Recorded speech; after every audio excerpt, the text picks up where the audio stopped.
From what you described, there's a medley of missteps there from Bob Chapek, but he was handpicked by Bob Iger. So why is confidence back into Bob Iger that he can now pick a successor here?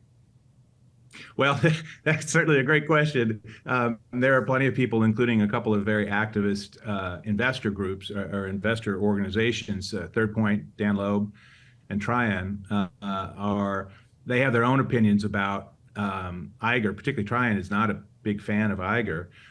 He is celebrated. He certainly took Disney from a company X size to something like 5X in terms of revenues with all those big deals for major IP. Really used the Marvel and Star Wars and Pixar acquisitions to help drive all across the Disney flywheel. And those were all really important. The Fox deal that he did, where he acquired most of Rupert Murdoch's media empire, though not quite all of it, brought things like a controlling stake in Hulu and the FX network and the great programming that comes out of that operation, and studio space and talent like Dana Walden, who now runs their general entertainment group. But it also handcuffs that company.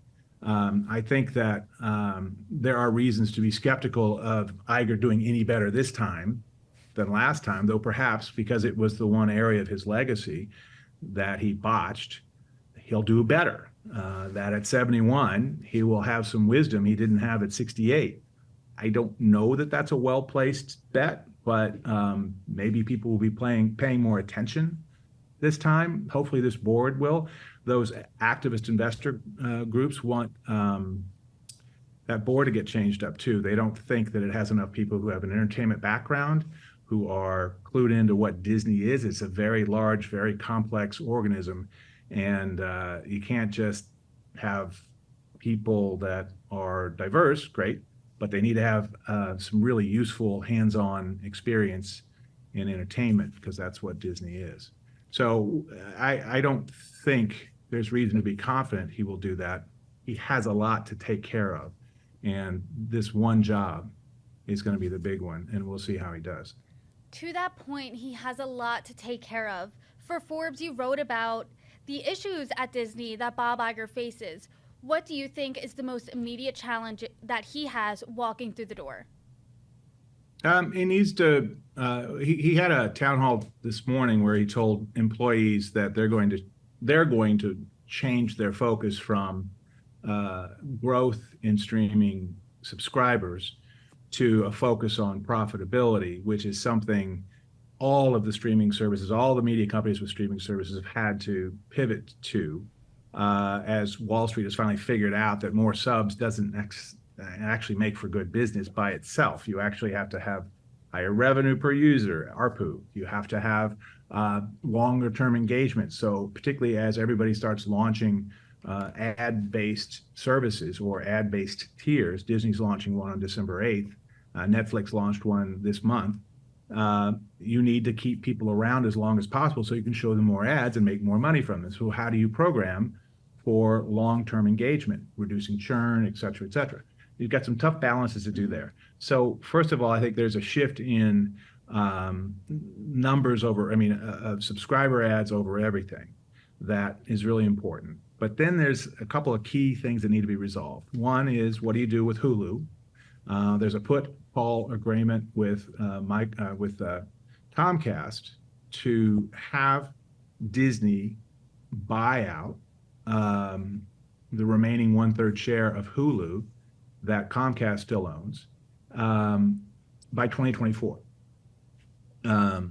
It's not clear Disney needs Hulu, but whatever, they've got to figure out what they're going to do with it. If they do it, they've got to do it at an enterprise value of at least $27 billion.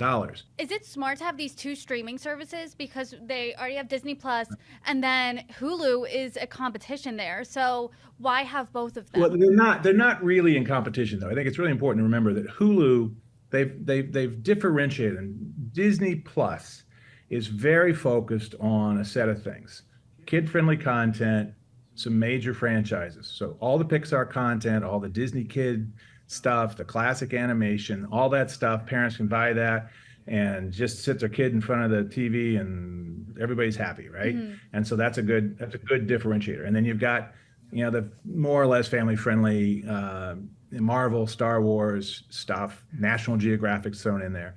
And then Hulu is all the grown up stuff. So it's the edgy content that FX makes. It's the stuff that's been more broad based. And for until this fall, it also had Comcast / NBC Universal content on there that's all been pulled back largely. So there's just now what Hulu makes, some of which is quite good, but again, quite edgy and not really Disney fare. I mean, the Disney brand is such a complicating factor. It's a blessing and a pair of handcuffs, Sure. right? So the idea is you had two separate ones and you gave people options, and then you bundled them so you could have all of that. It's not clear that makes sense in this next era of streaming to differentiate. And Chapek made some halting steps to put some more grown-up content like the Deadpool movies, which were R-rated in the Marvel world, but put them on there. And they do have parental controls and all that. So theoretically that could happen. But Iger's been the great guardian of the Disney brand for 2 decades now. How he resolves what Hulu is and where it fits in. Remember, Hulu was basically a U.S. organization. Disney has not expanded it into other territories. It's one of the streaming services it acquired from the Fox deal was Hotstar, which is gigantic in India. And they are layering Hotstar into Disney Plus around the world outside the United States. Well, where does Hulu fit into that is not clear, and that has to be resolved. It won't have a choice. They'll have to get it resolved by 2024 within the window of time that Iger will be there. And I think that's really a fundamental question. And the other gigantic one is, what do you do with ESPN, which has, to my mind, a really lame, underfed streaming service called ESPN Plus, which has seen good growth in subscribers, mostly because of it's bundled in with the other two, Hulu and Disney Plus. So you get like 3 for the cost of 2. And given what value I think ESPN Plus has right now, that's still probably too much, but paying too much. But they got to figure out what to do with ESPN because it's still a gigantically lucrative, though shrinking, asset as the cable bundle slowly erodes. And actually, it's eroding quicker than ever.